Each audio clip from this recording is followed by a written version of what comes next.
according to a report by the New York Times on August 20th.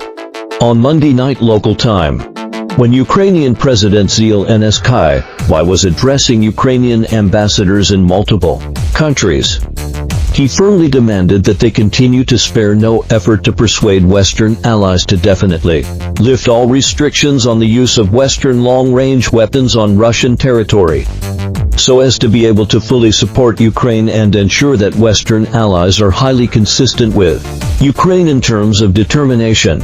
The report specifically mentioned that when talking about the surprise attack by the Ukrainian army on Kursk Oblast in Russia in the past 2 weeks, Zelensky sharply pointed out that this cross-border operation fully shows that the red lines set by the West are extremely naive. He emphasized that the West should meet Ukraine's urgent demand for long-range weapons and there is no need to worry about Russia's potential reactions at all. Zelensky claimed that the Ukrainian army has currently controlled more than 1,250 square kilometers of land and 92 settlements in Kursk Oblast, Russia, and proudly declared that the Ukrainian army is steadily achieving its set goals in the Kursk region. Taking this opportunity, Zelensky vigorously called on Western allies, urging them to act bravely and boldly, and resolutely lift the restrictions on the use of Western long-range weapons on Russian territory. They must not hesitate because of concerns about potential conflict escalation in Moscow. He further claimed that after Kyiv bravely crossed Russia's strictest red line, Moscow is considered by the outside world to be unable to defend its territory. This fact strongly proves that other red lines of Russia are also illusory and naive. Zelensky further clearly pointed out that the situation of Moscow's slow response to the attack on Kyiv should send an extremely important signal to the whole world. That is, Russia is no longer the once seemingly extremely formidable superpower in the eyes of the world. He solemnly stated, "Now is the time for the world to get rid of its last and very naive illusion about Russia." However, it is noteworthy that this statement is clearly at odds with the remarks of Mikhailo Podolyak, an advisor to the office of the Ukrainian president. Just last week, Podolyak hinted in an interview with British media that although some Western countries such as the United States firmly deny having prior knowledge of this matter, in fact, Kyiv and Western allies have actually discussed plans to launch cross-border attacks on Russian territory. It can be clearly seen from Zelensky's remarks that this is undoubtedly one of his harshest criticisms of Western allies to date. Such an argument greatly highlights the strong sense of frustration that Kyiv has accumulated all along. Many Ukrainian officials believe that Western countries are cautious when providing assistance because they are worried about further escalation of the war. Although these aids have to some extent prevented Ukraine from losing to Russia. However, the strength of these aids is far from enough to enable Ukraine to truly win this war. In order to break through the hesitation of allies, Ukraine has boldly taken a highly provocative action and crossed the border into Kursk region in Russia using weapons provided by the West. You should know that this action can be said to be the largest foreign invasion of Russia since World War II. The Washington-based Institute for the Study of War reported on Monday night that the Ukrainian army continued to make minor progress around the territory occupied in western Russia. However, as Russian reinforcements began to arrive one after another, Ukraine's progress in recent days has slowed down significantly, although the current battlefield situation is still unclear. However, Kyiv's action this time has at least received a certain degree of affirmation politically. It has successfully changed the statement that Ukraine is slowly losing the war and also given Zelensky sufficient confidence to pressure his allies. However, under the current complex and intricate situation, it seems that Russia and Ukraine are gradually drifting apart and moving farther and farther away from the negotiation table. After Russian Foreign Ministry spokesperson Zakharov solemnly announced earlier that due to Ukraine's terrorist attack on Kursk Oblast in Russia, The topic of peace talks between the two sides will be suspended for a long time. On the 19th local time, Russian Foreign Minister Lavrov once again emphatically stressed when facing the All Russia State Television and Radio broadcasting company that Russian President Putin has clearly stated that after Ukraine attacks or even invades Kursk Oblast, any form of negotiation has become completely impossible. Lavrov also specifically mentioned that for the major event of the Ukrainian army's attack on Russian territory, Putin once said an extremely crucial and important sentence. That is, we will definitely make a comprehensive and in-depth assessment of this situation later, in view of the continuous escalation of the tense situation in Kursk Oblast, Belgorod Oblast and Bryansk Oblast bordering Ukraine. On the 20th local time, the Russian Ministry of Defense resolutely announced the formation of 3 completely new army groups. Russian Defense Minister Belgorod solemnly announced at the meeting of the Military Security Coordination Committee for Border Areas that these 3 army groups will shoulder the major mission of protecting the national territory and people of these 3 regions. Prior to this, the Russian Ministry of Defense had solemnly announced the establishment of the Military Security Coordination Committee for Border Areas, and its scope of responsibilities fully covers these 3 regions on the same day. Deputy Director of the Military Political Directorate of the Russian Armed Forces, Ala November clearly stated in an interview IEW with Russia's Channel 1 that the actions of the Ukrainian army in Kursk Oblast have encountered numerous obstacles. He pointed out that Ukraine's main resources have been completely destroyed by the Russian side, and the logistics support routes have also been strongly attacked by the Russian army. At present, the Russian army is making every effort to recapture the settlements controlled by the Ukrainian army. He also emphatically stressed that among the foreign mercenaries of the Ukrainian army entering the Kursk region are soldiers from NATO.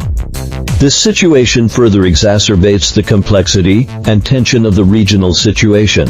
Data released by the Russian Ministry of Defense on the 20th shows that in the past day, the Ukrainian army has lost about 350 people and 4 tanks in the direction of Kursk. In the battle in Kursk Oblast, the cumulative losses of the Ukrainian army have exceeded 4,130 people and 58 tanks. At the same time, the Russian army has controlled Novgorodsk, one of the largest settlements in Tortsk, Donetsk region and an important logistics hub. The Ukrainian Air Force reported on social media on the morning of the 20th that over the past night, the Russian army launched 26 drones and multiple missiles at Ukraine. The Ukrainian Air Defense Forces shot down 25 drones and 3 missiles in 9 regions. Regarding the incident of the Ukrainian army attacking Russian territory, the Russian Foreign Intelligence Service named 3 countries. The Ukrainian army launched an attack on Kursk Oblast of Russia at the beginning of this month, and the 2 sides engaged in fierce conflicts in this oblast. For this action, although Western officials expressed support, they denied having prior knowledge or participation.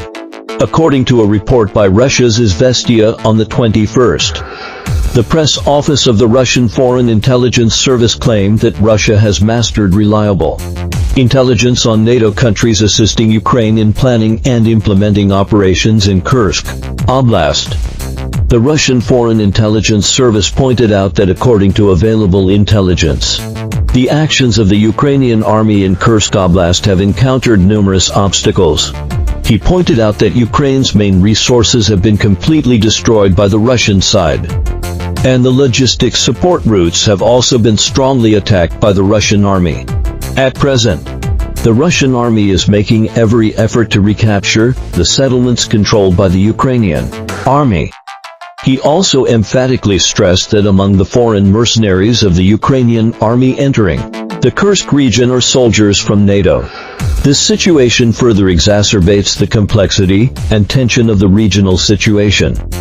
Data released by the Russian Ministry of Defense on the 20th shows that in the past day, The Ukrainian army has lost about 350 people and 4 tanks in the direction of Kursk.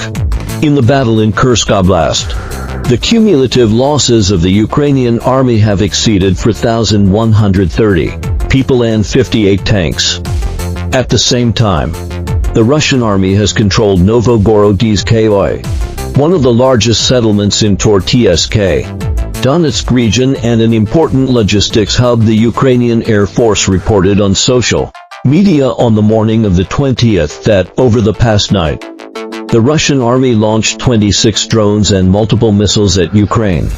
The Ukrainian Air Defense Forces shot down 25 drones and 3 missiles in 9 regions. Regarding the incident of the Ukrainian army attacking Russian territory, the Russian Foreign Intelligence Service named 3 countries. The Ukrainian army launched an attack on Kursk Oblast of Russia at the beginning of this month, and the 2 sides engaged in fierce conflicts in this oblast. For this action, although Western officials expressed support, they denied having prior knowledge or participation. According to a report by Russia's Izvestia on the 21st, the press office of the Russian Foreign Intelligence Service claimed that Russia has mastered reliable intelligence on NATO countries assisting Ukraine in planning and implementing operations in Kursk Oblast. The Russian Foreign Intelligence Service pointed out that according to available intelligence, the actions of the Ukrainian army in Kursk Oblast were planned with the participation of the intelligence departments of the United States, the United Kingdom and Poland. The troops participating in the operation have received combat training at training centers in the United Kingdom and Germany. In addition, military advisors from NATO countries have provided help in directing the Ukrainian army to attack Russian territory and Ukraine's use of Western weapons and equipment. NATO has also been continuously transmitting satellite reconnaissance data on the deployment of the Russian army in the operation area to KYIV. The Russian Foreign Intelligence Service explained that due to the deterioration of the battle situation in some sections of the combat contact line in the Special Military Operations Zone, Western planners have actively promoted Kiev to transfer combat operations to Russian territory. In recent months, its purposes include provoking anti-government sentiment and undermining the stability of Russia's domestic political situation. The Russian Foreign Ministry said that there is evidence showing that a private military company in the United States has participated in Ukraine's actions in Kursk. Russia expresses strong protest over this.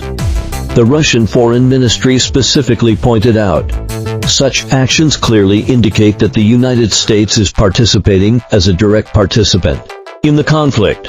Regarding American citizens who participate in these actions, in accordance with the Criminal Code of the Russian Federation, relevant departments will take necessary investigative actions and bring them to justice. The department further stated that all foreign experts and mercenaries who illegally cross the border automatically become legitimate military targets of the Russian armed forces. In addition, on the same day, Russia also expressed protest to the United States over the provocative act of American journalists illegally sneaking into Kursk Oblast. According to a previous report by The Washington Post, on August 18, a reporter from this newspaper and a photographer entered the Russian city of Suja, accompanied by Ukrainian soldiers, and interviewed at least a dozen civilians for Ukraine's offensive. Putin responded on the 12th that Russia will definitely resolutely respond to a series of provocative acts by Ukraine in border areas. On August 20th, the Russian Ministry of Defense declared that Russian army units successfully destroyed as many as 35 Ukrainian soldiers and 25 Ukrainian armored vehicles on the border of Kursk Oblast on the same day, including 4 tanks, 1 infantry fighting vehicle, 2 armored personnel carriers, 18 armored combat vehicles, as well as 8 cars, 2 mortars and 1 electronic warfare station. In the battle in Kursk Oblast, the Ukrainian army has lost a total of more than 4,130 soldiers, 58 tanks, 27 infantry fighting vehicles, 50 armored personnel carriers and 299 armored combat vehicles.